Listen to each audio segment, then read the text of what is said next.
Let me begin by asking you a simple question. Have you ever felt unheard? Have you ever spoken your truth, only to watch it fall flat, unnoticed, misinterpreted, or dismissed? We all have. That silence, that misfire, that void, it's not just uncomfortable, it's soul-crushing. And yet, communication is something we all do every single day. From whispering comfort to a child to debating strategy in a boardroom, we are constantly exchanging words, signals, emotions, intentions. But are we truly connecting? Are we building bridges, or are we just throwing words into the wind? Today, I want to speak to you about something deeper than vocabulary, grammar, or eloquence. I want to talk about effective communication, the kind that changes lives, heals wounds, resolves conflicts, and inspires transformation. Communication that is not only heard but felt, not only understood but remembered, not only spoken but lived. 1. Communication is more than talking. Let's dismantle a myth right now. Talking is not the same as communicating.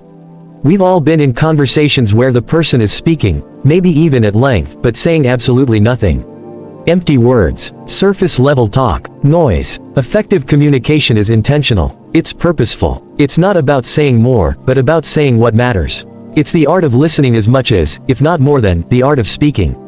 In a world flooded with tweets, texts, and 24/7 news cycles, real communication has become rare.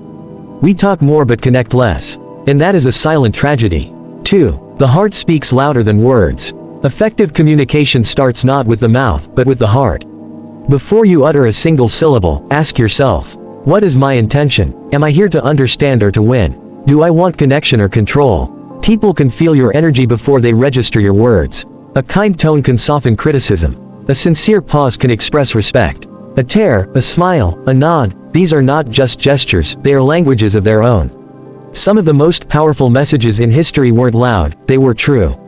They were real. They came from a place of vulnerability, not arrogance. Humility, not ego. Humanity, not perfection. 3. Listening, the most underrated superpower. We often think of communication as what we say. But true power lies in what we are willing to hear. Listening is not the absence of talking. It is the presence of empathy. Let me say that again. Listening is the presence of empathy. It means silencing your inner monologue and opening your soul to the words of another. It means putting aside your need to be right and choosing to be kind, to be curious, to be present.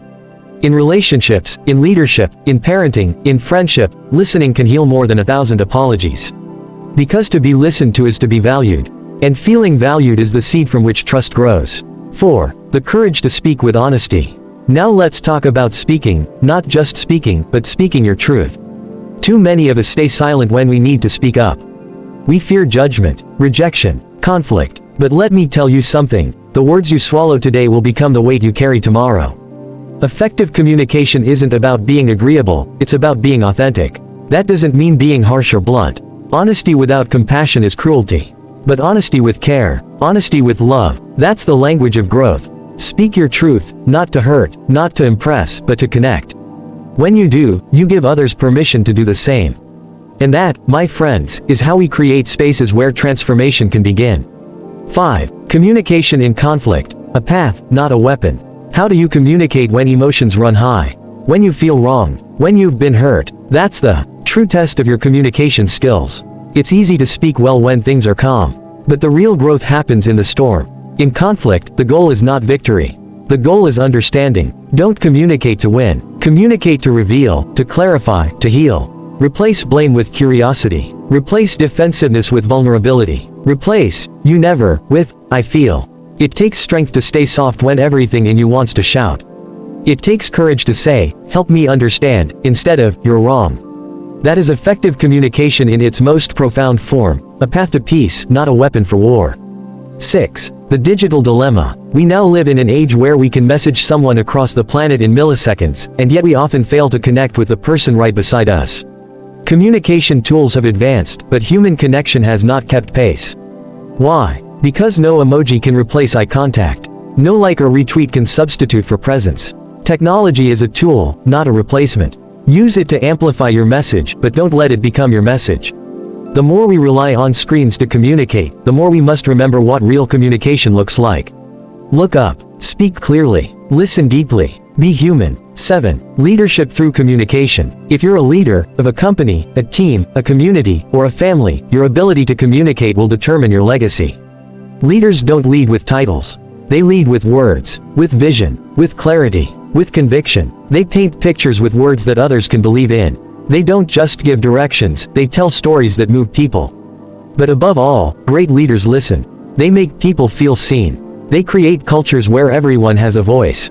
Because when communication flows freely, so does creativity, trust, and progress.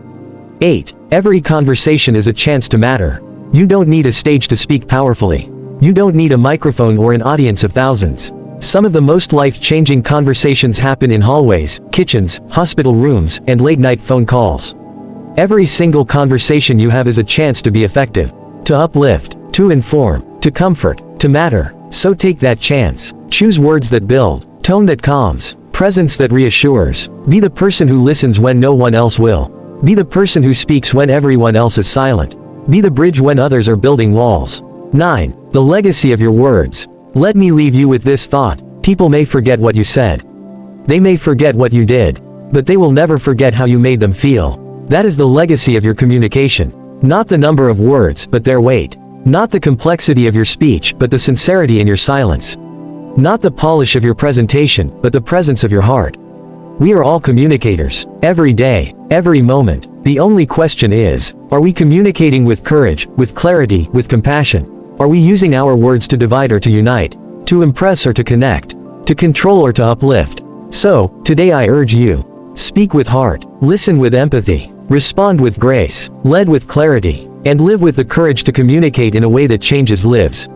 Because when we communicate effectively, we do more than share information, we shape the world. Thank you.